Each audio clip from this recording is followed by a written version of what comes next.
Overall যদি পুরো ম্যাচটা আমি বিশ্লেষণ করি, আমরা খুব একটা ভালো ক্রিকেট খেলিনি এবং যার কারণে ম্যাচ হারা।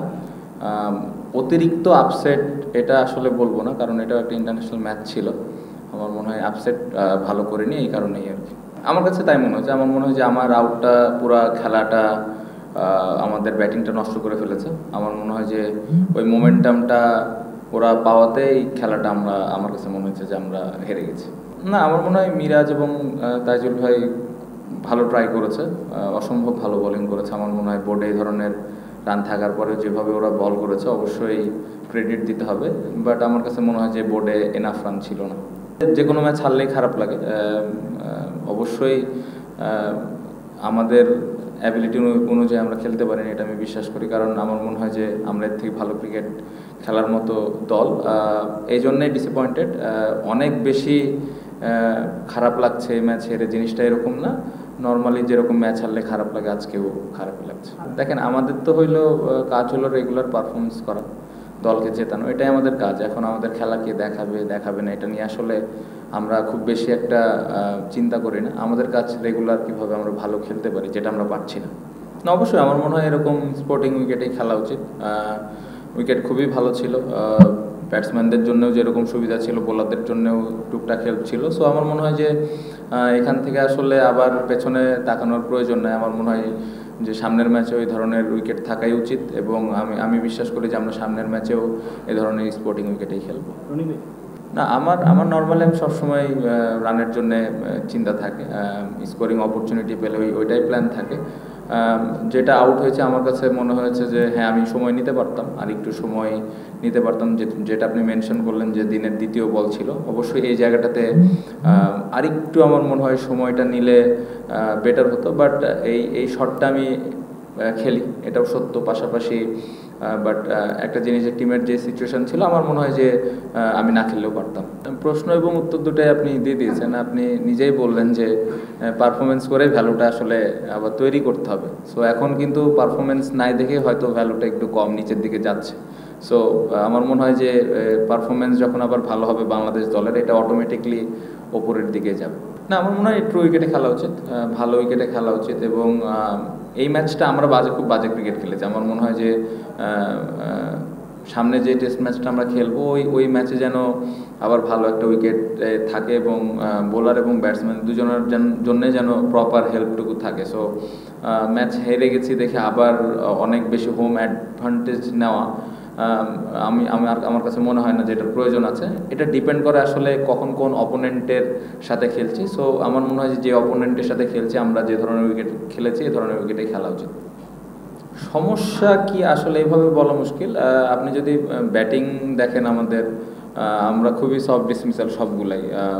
আমার মনে হয় না যে খুব বেশি ভালো বলে আমরা উইকেট দিয়ে এসেছি। সো আমার মনে হয় এখানে স্কিলের থেকে মেন্টাল অনেক ব্যাপার থাকতে পারে, যার পার্সোনাল আউট নিয়ে তারা বলতে পারে। বাট আমার মনে হয় যে এই জায়গায় আরেকটু রেসপন্সিবিলিটিস থাকা উচিত ব্যাটসম্যানদের, স্পেশালি যারা আমরা সেট হয়ে আউট হয়েছি।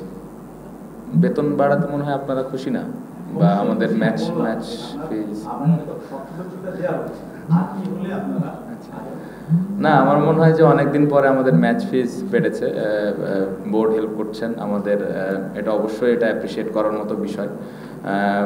আর কি হলে আসলে আমরা ভালো করব জিনিসটা এরকম না। জিনিসটা আমার কাছে মনে হয় যে ভালো ক্রিকেট খেলাটা খুব ইম্পর্টেন্ট। ভালো ক্রিকেট চেষ্টা থাকাটা, দায়িত্ব নিয়ে খেলাটা খুব ইম্পর্টেন্ট। আমার মনে হয় যে আমরা যেভাবে ক্রিকেট খেলছি, এটা অবশ্যই আমাদের এই দায়িত্বটা নিতে হবে যে আমরা ভালো করতে পারছি না।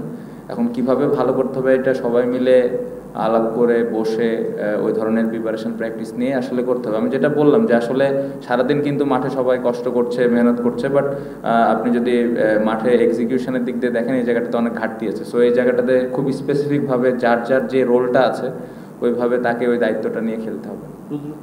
ভাই, আপনি যেটা বললেন যে এক্সপিরিয়েন্স ক্রিকেটার, অনেক বছর ধরে খেলছেন, শুধুমাত্র যে উনি ব্যাটিংয়েই কন্ট্রিবিউট করেন দলকে সেরকম কিন্তু না। আসলে যখন উনি ফিল্ডিং করেন, বিভিন্ন ধরনের কিন্তু প্ল্যানিং সাথে উনি পার্ট একটা থাকেন। সো বোলারদেরকে হেল্প করা, বা যখন উনি ব্যাটিং করেন ব্যাটসম্যানদেরকে হেল্প করা, বা যখন আমরা প্র্যাকটিস করি ওই সময় কার কী ল্যাকিংস আছে, এই বিষয়গুলো নিয়েও কিন্তু আলাপ হয়। অবশ্যই তার ব্যাটিংটা অনেক ইম্পর্টেন্ট, বাট তার মাইল ফলক বা তার অতীতের এক্সপিরিয়েন্স এরকম কোনো কিছু চিন্তা আমি করছি না, আমার মনে হয় উনি নিজেও করছেন না। উনি চেষ্টা করছেন অবশ্যই প্রতি ম্যাচে যেন দলকে কন্ট্রিবিউট করা যায়।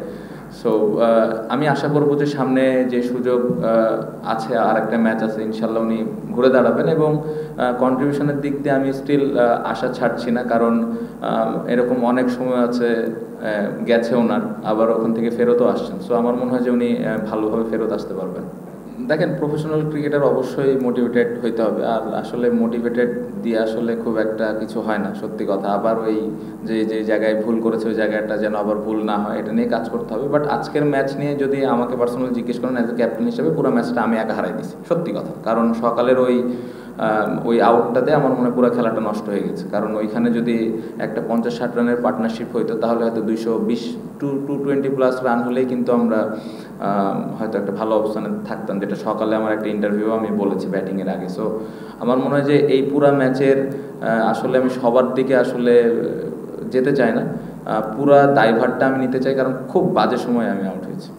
না, অবশ্যই ভালো বল করেছে, এটা অবশ্যই মানতে হবে, ওর হাইটের একটা অ্যাডভান্টেজ তো থাকেই। আমার মনে হয় স্টিল যেহেতু ওই ভালো বল করছিল, অ্যাজ এ ব্যাটিং ইউনিট আমাদেরকে আরেকটু দায়িত্ব নিতে হইতো, তার এগেনস্টে আর একটু ভালো প্ল্যান করার প্রয়োজন ছিল, কারণ সেই ওদের মেন বলার ছিল। সো ওই মেন বলারকে কীভাবে আমরা ওর স্পেলগুলো হ্যান্ডেল করবো, এটা গুরুত্বপূর্ণ ছিল, যেটা আমার মনে হয় যে আমরা কিছু সময় করেছি, বাট লম্বা সময় ধরে করতে পারিনি।